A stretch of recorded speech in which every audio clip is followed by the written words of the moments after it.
આજના આ વિગતદાર વિશ્લેષણમાં સ્વાગત છે. આજે આપણે એક એવી સફર પર નીકળવાના છીએ જે દેખીતી રીતે બહુ સામાન્ય લાગતી ઘટનાઓ પાછળના અદૃશ્ય વિજ્ઞાનને ઉજાગર કરશે. બરાબર છે. આપણી પાસે આજે રસાયણશાસ્ત્રના પાયાના સિદ્ધાંતો અને ફાયર ટેકનોલોજી મતલબ કે અગ્નિ અને દહનના વિજ્ઞાનને સાંકળતી કેટલીક ખૂબ જ સચોટ અભ્યાસ સામગ્રી છે. હા, અને આ માહિતી બહુ રસપ્રદ છે. સાચી વાત. તો આજના આ સેશનનું લક્ષ્ય બહુ સ્પષ્ટ છે. આ અદૃશ્ય પરમાણુઓ કેવી રીતે ભેગા થાય છે, રાસાયણિક પ્રક્રિયાઓ કેવી રીતે કામ કરે છે અને આ બધું છેક આગના સ્વરૂપ અને બ્રહ્માંડના નિયમો સાથે કેવી રીતે જોડાયેલું છે એ આપણે ડીકોડ કરવાનું છે. અને આ જાણવું ખરેખર જરૂરી છે, કારણ કે આ બાબતો માત્ર કોઈ પ્રયોગશાળા પૂરતી સીમિત નથી. આગ લાગવી, તેને કાબૂમાં લેવી કે પછી કોઈ પદાર્થ શા માટે સળગી ઉઠે છે, આ બધું સમજવા માટે છેક પદાર્થના મૂળભૂત કણો સુધી જવું પડે. એકદમ સાચું. રોજિંદી ઘટનાઓથી લઈને ઔદ્યોગિક સ્તરે થતા બ્લાસ્ટ પાછળ કયું વિજ્ઞાન કામ કરે છે તે સમજવું કોઈ માટે પણ રોમાંચક બની શકે છે. બિલકુલ. જુઓ, એક નાનકડી દિવાસળી સળગાવવાથી લઈને મોટા પ્લાન્ટમાં થતી જટિલ રાસાયણિક પ્રક્રિયાઓ પાછળ એક અત્યંત સચોટ વૈજ્ઞાનિક માળખું રહેલું છે. આગને માત્ર એક ભૌતિક ઘટના તરીકે જોવાને બદલે જો આણ્વીય સ્તરે થતી ઊર્જાની મુક્તિ તરીકે જોવામાં આવે ને, તો આખો દૃષ્ટિકોણ જ બદલાઈ જાય. હા, એટલે આ આણ્વિક સ્તરની જો આપણે વાત કરીએ તો પદાર્થના મૂળભૂત એકમ એટલે કે પરમાણુ વિશે આપણે પાયાની માહિતી તો ધરાવીએ જ છીએ. કેન્દ્રમાં રહેલા પ્રોટોન જે ધન વીજભાર ધરાવે છે અને ન્યુટ્રોન જે તટસ્થ છે અને તેની આસપાસ ફરતા ઇલેક્ટ્રોન જે ઋણ વીજભાર ધરાવે છે. પણ આજના અભ્યાસમાં જે સૌથી આકર્ષક બાબત મને લાગી તે આ પરમાણુઓનું સામાજિક વર્તન છે. સામાજિક વર્તન. હા, એ બહુ સરસ શબ્દ વાપર્યો. હા, કારણ કે આ કણ ક્યારેય એકલા અને શાંત બેસી રહેવા માંગતા નથી. તેમની એક અલગ જ દુનિયા છે જ્યાં દરેક પરમાણુ પોતાની સૌથી બહારની કક્ષામાં 8 ઇલેક્ટ્રોન મેળવીને સ્થિર થવા માટે સતત મથામણ કરતો હોય છે, જેને અષ્ટક રચના કહેવાય છે. બરાબર. અને આ અષ્ટક રચના મેળવવાની વૃત્તિ જ આયનોના નિર્માણનું મુખ્ય કારણ છે. હું થોડું વિગતે સમજાવું. ચોક્કસ. જો કોઈ પરમાણુની બહારની કક્ષામાં 1 કે 2 ઇલેક્ટ્રોન હોય તો તે વધારાનો બોજ સાચવવાને બદલે તેને ગુમાવી દેવાનું પસંદ કરે છે. ઉદાહરણ તરીકે સોડિયમ. તે પોતાનો 1 ઇલેક્ટ્રોન ગુમાવીને ધન આયન એટલે કે પોઝિટિવ આયન બને છે. સમજાયું. અને તેની બરાબર વિરુદ્ધ પરિસ્થિતિમાં ક્લોરીન જેવા તત્વો હોય છે, જેમને પોતાનું અષ્ટક પૂરું કરવા માટે માત્ર 1 જ ઇલેક્ટ્રોનની જરૂર હોય છે. એટલે તેઓ અન્ય પાસેથી ઇલેક્ટ્રોન ખેંચીને ઋણ આયન એટલે કે નેગેટિવ આયન બને છે. તો જ્યારે આ વિરુદ્ધ વીજભાર ધરાવતા આયનો નજીક આવે ત્યારે તેમની વચ્ચે પ્રચંડ આકર્ષણ ઊભું થાય છે ને? એકદમ સાચું. આ આકર્ષણ બળથી જે મજબૂત જોડાણ થાય છે તેને જ આયોનિક બંધ કહેવાય છે. આપણે રોજિંદા ખોરાકમાં જે મીઠું વાપરીએ છીએ એટલે કે સોડિયમ ક્લોરાઇડ, એ આ જ આયોનિક બંધનું સીધું પરિણામ છે. અરે વાહ! પણ માત્ર ઇલેક્ટ્રોનની આપ-લે જ નહીં, ઇલેક્ટ્રોનની ભાગીદારી પણ એટલી જ મહત્વની છે. હા, એ સહસંયોજક બંધની વાત છે. પરમાણુઓ કોઈને ઇલેક્ટ્રોન આપવા કે લેવાને બદલે સમજૂતી કરે છે. જેમ કે હાઇડ્રોજનના 2 પરમાણુઓ જ્યારે નજીક આવે ત્યારે બંને પોતાનો 1 ઇલેક્ટ્રોન વચ્ચે મૂકીને એવી રીતે ભાગીદારી કરે છે કે બંનેને પોતાનું માળખું સ્થિર લાગે. આ બંધો માત્ર પદાર્થની રચના નથી કરતા, પરંતુ તેઓ પોતાની અંદર પ્રચંડ માત્રામાં ઊર્જાનો સંગ્રહ પણ કરે છે. સાચી વાત છે. અને અહીંથી જ રાસાયણિક પ્રક્રિયાઓની અસલી રમત શરૂ થાય છે.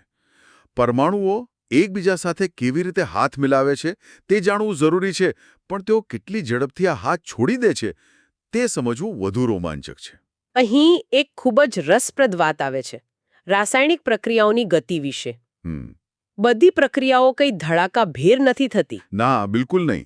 લોખંડને કાટ લાગવો કે દૂધમાંથી દહીં બનવું એ અત્યંત ધીમી પ્રક્રિયાઓ છે.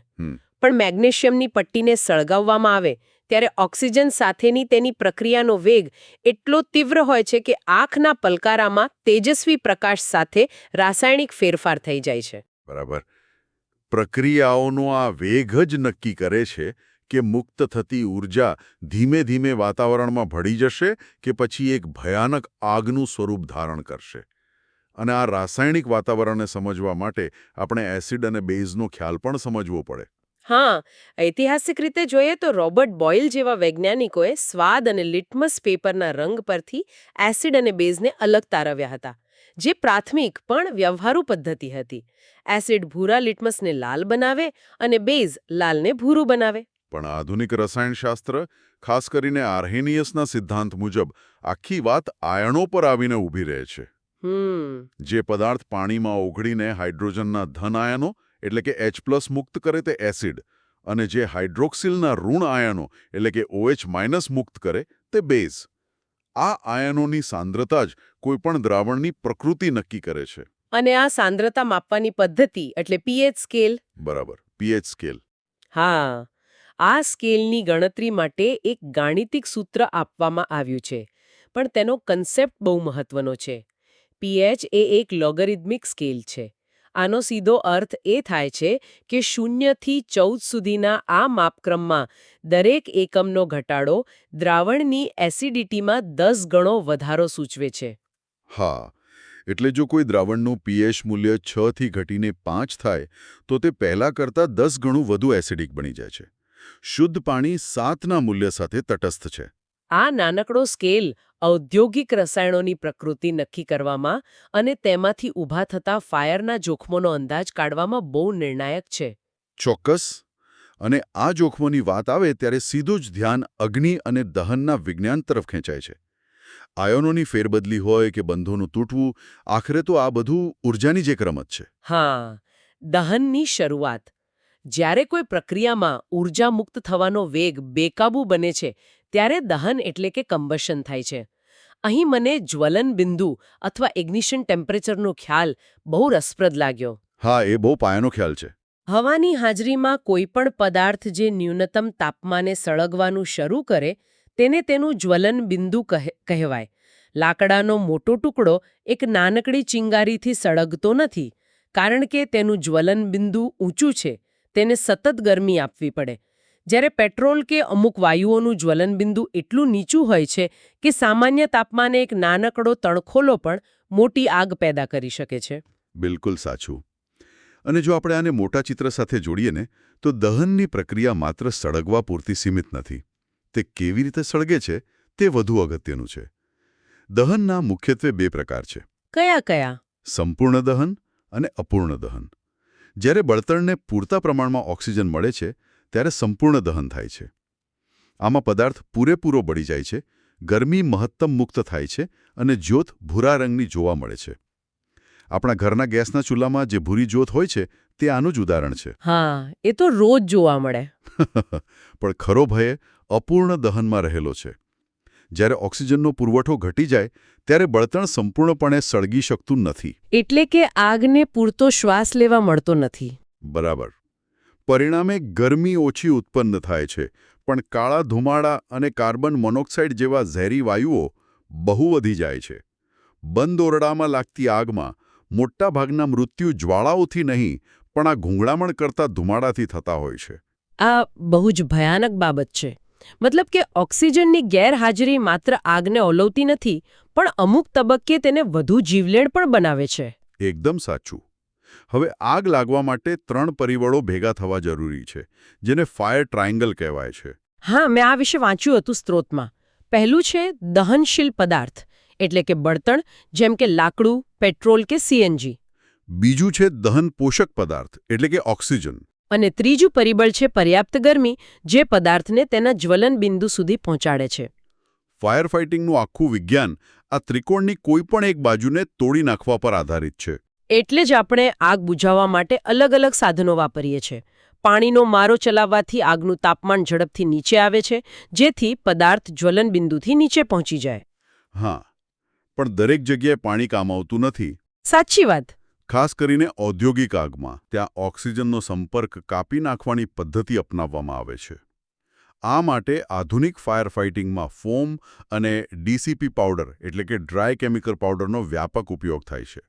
ફોમ સળગતા પ્રવાહી પર એક પડ બનાવી દે છે, જે હવામાંથી મળતા ઓક્સિજનને અટકાવી દે છે.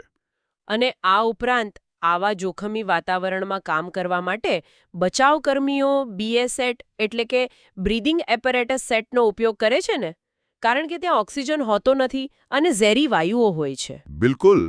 આ બધી જ પદ્ધતિઓ પાછળ રસાયણશાસ્ત્રના મૂળભૂત નિયમો જ કામ કરે છે. અને આ રાસાયણિક પ્રક્રિયાઓને જો આપણે ઊર્જાના સંદર્ભમાં જોઈએ તો બે શબ્દો આવે છે: ઉષ્માક્ષેપક અને ઉષ્માશોષક. સરળ ભાષામાં કહીએ તો જે પ્રક્રિયા ગરમી બહાર ફેંકે છે તેને ઉષ્માક્ષેપક એટલે કે એક્ઝોથર્મિક કહેવાય છે. દહનની પ્રક્રિયા આનું મોટું ઉદાહરણ છે. અને જે પ્રક્રિયાને શરૂ થવા માટે બહારથી ગરમી ખેંચવી પડે તેને ઉષ્માશોષક એટલે કે એન્ડોથર્મિક કહેવાય છે. એકદમ સાચું. ઊર્જાની આ લેવડ-દેવડ આપણને સીધા ઉષ્માગતિશાસ્ત્ર એટલે કે થર્મોડાયનેમિક્સ તરફ દોરી જાય છે. તો આ બધાનો અર્થ શું છે? થર્મોડાયનેમિક્સને સમજવા માટે સ્ત્રોતમાં પ્રણાલી એટલે કે સિસ્ટમના કેટલાક અદ્ભુત ઉદાહરણો આપ્યા છે. હા.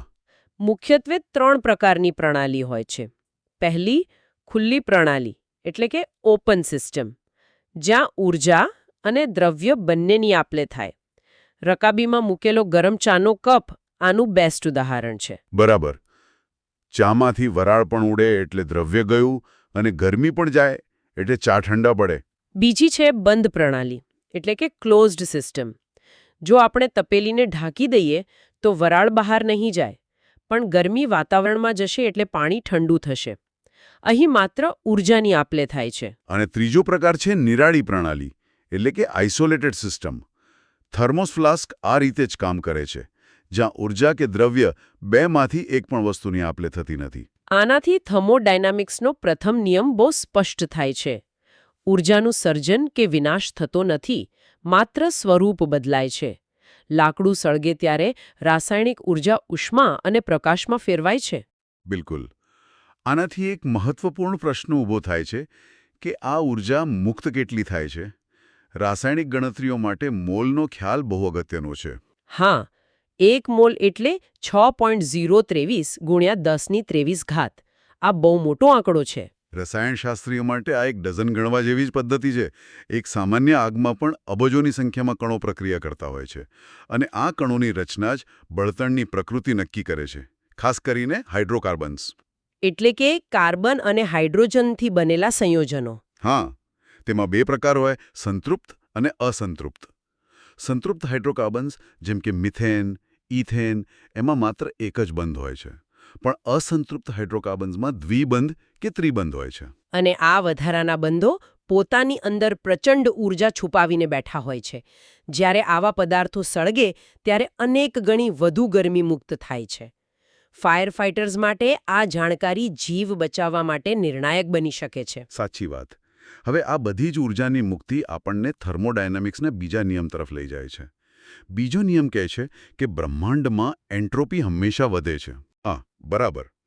દરેક વસ્તુ વ્યવસ્થામાંથી અવ્યવસ્થા તરફ ગતિ કરી રહી છે.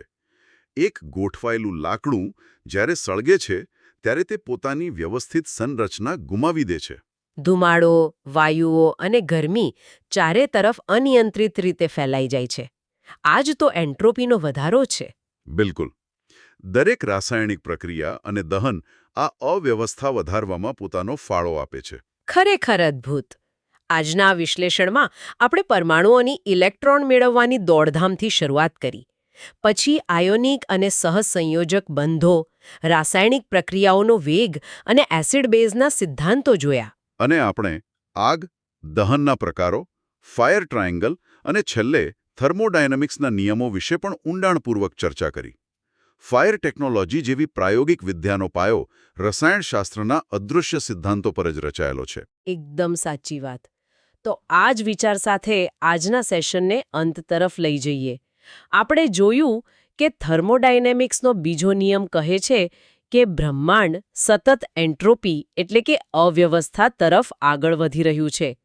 દહનની પ્રક્રિયા વ્યવસ્થિત પદાર્થોને તોડીને તેમને વેરવિખેર કરી નાખે છે.